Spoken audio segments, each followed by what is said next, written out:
While demolishing an old school, workers find a purse from 1954 that has mysterious things inside it.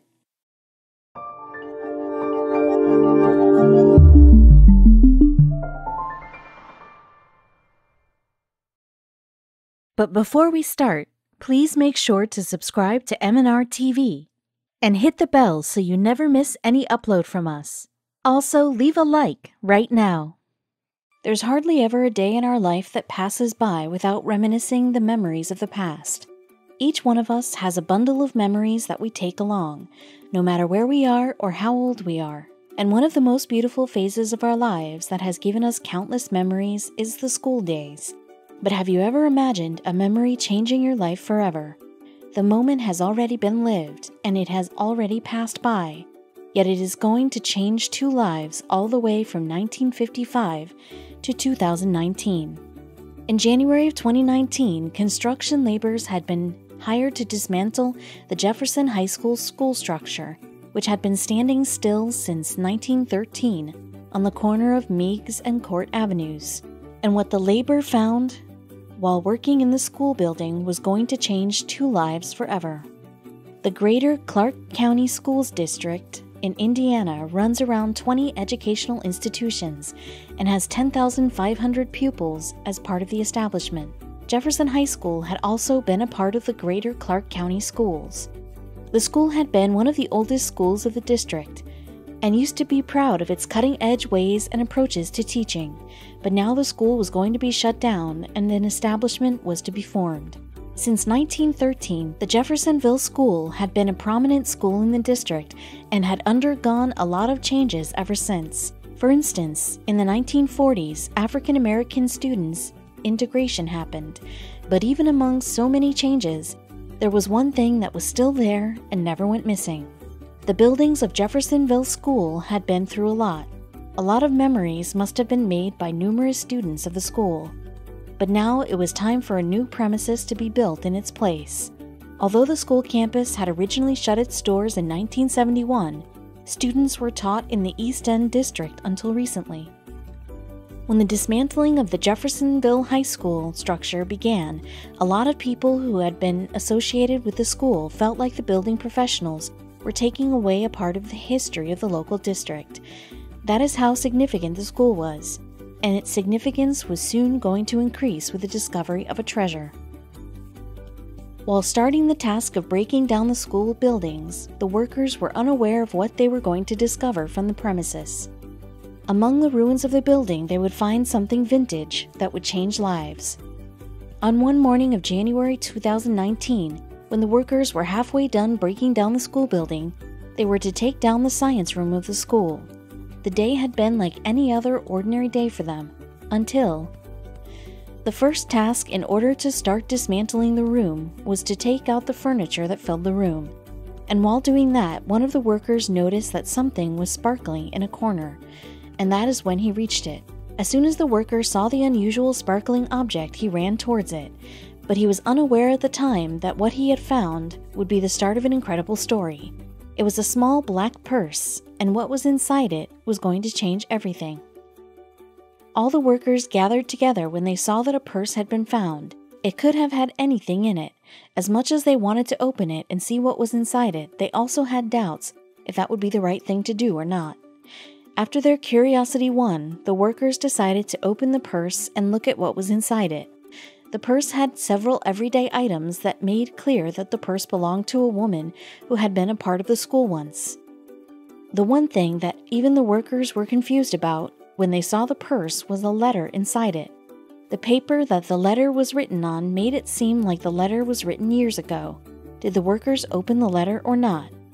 All the ingredients that were present in the purse made a lot of things clear. The contents of the purse gave an idea about how the woman was. Her liking, disliking, and the letter were going to make some very huge revelations. There was a lipstick inside the purse, a Kleenex with coral color smudges on it, a compact, a hairpin, and some juicy fruit gum wrappers. The question was, what was a letter doing in between all these cosmetics? One thing that gave a hint about the identity of the woman to whom the purse might belong was a bus schedule and fixture listing, and it was a very old one. The bus schedule was of the Jeffersonville High School itself, and it was for the 1953-54 basketball team of the school. Murmurs started to do the rounds in the half-dismantled science room that was occupied by the workers. They were all stunned to see that the purse they had found was more than 50 years old. How was it still there? The workers knew that it was now time for them to hand over the purse and all its belongings to the authority of the school so that they could reach its rightful owner, and that started the enigmatic story of the purse and its owner. After the school authorities got the purse, they knew they would have to read the letter to find out to whom the purse belonged. The letter was addressed to a girl named Marty from a boy named Torchy, and now lives were going to change. The letter was not just any normal letter, it was actually a lovelorn letter that was written in the hopes of an answer to asking Marty to be Torchy's partner for the prom. And after reading this letter, the school administration decided upon something.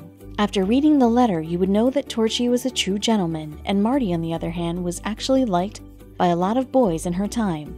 It felt like a true 1950s love story, but things are not always as they seem to be. The letter read, "I've heard that Paul has asked you to the prom with him. If he hasn't, I would like very much to take you. Love, Torchy. P.S. If you have already consented to go with Paul, please forget that I have asked. If he has asked but you haven't consented yet, please consider my invitation." The administration came to know that Marty's full name was actually Martha Inna Ingham. The purse had her social security card and her identification as well. All of this revealed that Marty had been a senior in Jeffersonville High School in 1955, which also meant that if she was still alive, she would have been an octogenarian by now. The purse had some paper cutouts that made it clear that Marty must have lost the purse in 1954 in the science lab, and the fact that it had been there for more than 6 decades now made it clear that she must have forgotten about it by now. The authority at the Greater Clark County Schools decided to try and reunite the purse with its rightful owner. They took the matter to Facebook in hopes to find Marty if she was still alive, and a turn of events unfolded. In February of 2019, the school administration posted a photograph of the purse on the school's Facebook page and wrote down an appeal to the readers of their post to help them track down the rightful owner of the purse. The Facebook post read, "Lost and found alert. Martha Inna Ingham's handbag from 1954 has been found in the Franklin Square demolition. We would love to return it to her or her family. Please contact Aaron Bajorquez, Public Information Officer." Just within a few days, the Facebook post had attracted hundreds of comments and thousands of likes. And the best part was, a relative of Marty saw the post and shared it with Marty's son. A huge turn of events was to follow now. Marty's son made her mom aware of the amazing discovery. An update, which was posted on February 9th by Greater Clark County School, read, "Martha Inna Ingham has been found. Thank you to everyone who shared our original post. We will provide an update soon." And this update brought tears in a lot of eyes. Now that Marty had been found, the biggest question that remained was, who did she finally go to the prom with? Was it Paul, the boy mentioned in the letter, or was it Torchy, the gentleman who had written the letter with so much hope? The Public Information Officer of Greater Clark County School, Aaron Bajorquez, said, "Marty was found thanks to the power of social media," she explained. "A family member came across our post and then shared it with Marty's youngest son. I'm thrilled I was able to connect with Marty's family." Bajorquez, too, was excited to find out who did Marty finally choose to go to the prom with. She told the News and Tribune, "I hope this little piece of history brings back fond memories of Marty's year at Jeffersonville High School. I also hope to answer the community's burning question about who took Marty to the prom." A few years after her graduation, Marty got married. She is married twice in her life and now goes by the surname Everett. Marty is not just a mother of 4, but also a grandmother of 7 children, and a great-grandmother of 4. Marty is in her 80s now and is settled in Maryland, but she loves the warmth of Florida and therefore migrates there in winters of Maryland. And as was expected, Marty had no recollection of a purse that she had lost in her high school days. When Marty got to know about the purse, she said, "Honestly, I don't remember losing the purse. I think it was just more of a huge surprise that something from that long ago would suddenly come back into my life. It brought back memories I hadn't thought about in a long time." Marty told, "I remember the biggest thing was basketball. We had a really good basketball team and a lot of celebrations. It was just a happy time. It felt like a small town, close-knit lifestyle. We knew everybody and had a lot of friends. It was a good feeling." Marty finally revealed in an interview with News and Tribune who her prom date was back in high school. It was surprising to know that it was neither Torchy nor Paul. It was a third boy named Carter Williams that Marty had gone to the prom with.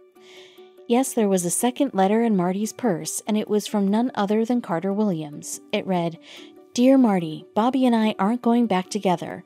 I'm just continuing to walk her to classes. She asked me if I would, and I told her that I would, but I'm just trying to be friends with everybody, and I decided to start on the girls that I have done wrong." Williams was surprisingly not just Marty's prom date, but also her first boyfriend. His letter continued, "Is there anything wrong with that? I'm just going to date everybody and be friends with everybody. I figure that's the least I can do. When I leave here, I want to be everybody's pal. Don't you think I have the right look at things? I think Paul is an alright guy, but you'll never catch him. He runs too fast," he wrote. The news of Marty finding her purse and the letters had reached a lot of people, and Carter Williams was one of them. And so he decided to reach out to Marty after so many years. "We had a great time talking on the phone and helping each other remember back then," Marty revealed to the News and Tribune.